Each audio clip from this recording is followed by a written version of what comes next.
Smoke billows from a stricken ship. But is it a smoking gun?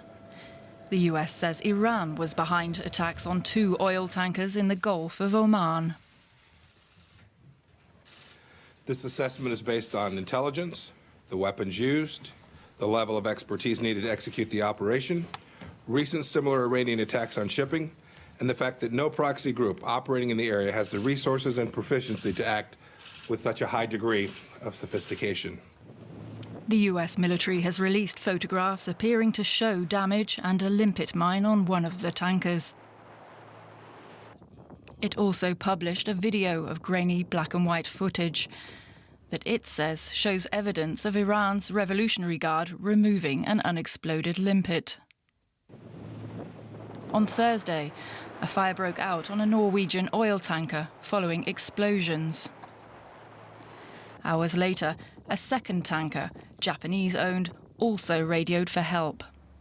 Both ships had departed from Saudi Arabia and had passed through the Strait of Hormuz, a strategically important waterway which carries a fifth of all global oil supplies.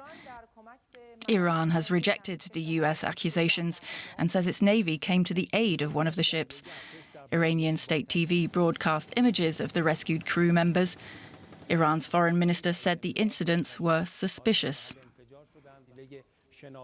Leaders from around the world expressed alarm. Facts must be established and responsibilities clarified.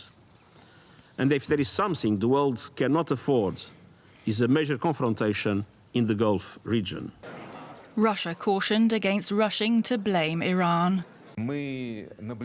We've recently witnessed an escalation campaign of political, psychological and military pressure on Iran. We urge against speculating about the events that have just occurred and further aggravating the situation in an anti-Iranian sense.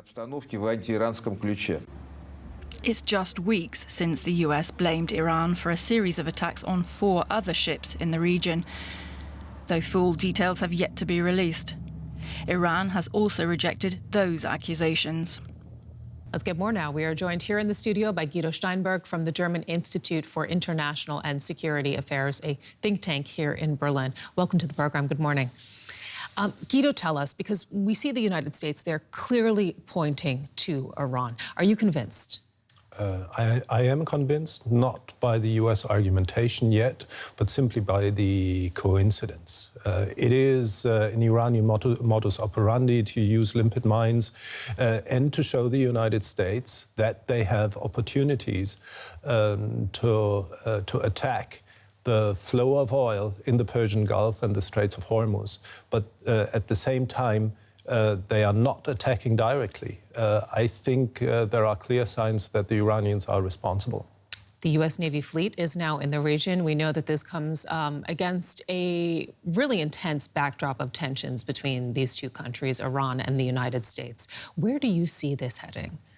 I don't know yet, because after the latest escalation last month, there was widespread fear of a military escalation. And that has eased a little bit simply because President Trump said that he personally is not interested. His aides, Pompeo and Bolton, might be interested in a military escalation. He is not. And that is why I think that the danger is not as concrete as it might have been some 6 weeks ago. But still, it is there because the Iranian Revolutionary Guards, who I think are responsible, are clearly escalating. These attacks here have been a lot more serious than the attacks 4 weeks ago. Why would they be doing this? Well, because they are under constant American pressure. And according to their worldview and their mentality, they have to show that they will not give in to this pressure.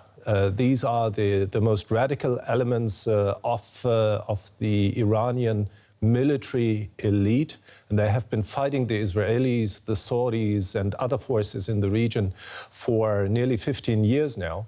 And they simply want to show we are here. And in case you want to attack us, United States, Saudi Arabia, United Arab Emirates, we can stop the flow of oil through the Straits of Hormuz. That's the clear message of these events. Just walk us through how critical this area especially is. I mean, this is where, for example, a third of the world's petroleum passes through. Well, yeah. It's the energy region of the planet. Some of the biggest oil and gas supporters are based in the Persian Gulf, among them Saudi Arabia, Kuwait, Qatar as a gas exporter. And the Straits of Hormuz is quite a narrow place, and the Iranians, by using limpet mines, by using all these small means, torpedoes and so on, would be able to prevent many ships from passing through, and that is why these events are so dangerous. And if this goes on, as it has been going on for 2 months now, we will see a military escalation before the end of the Trump administration. We will see a military escalation before the end of the Trump. Should we be preparing for that, for an armed military conflict between Iran and the United States? Yes, we should. It might be by coincidence, because something like that happens in the Gulf of Oman or the Persian Gulf or the Straits of Hormuz. But there is another point. The Iranians have presented the Europeans with an ultimatum. If the Europeans don't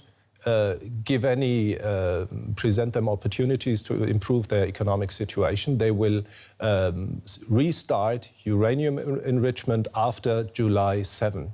And then we will not only have the United States Navy on the plan, but also the Israeli Air Force. Guido Steinberg with that assessment. Thank you.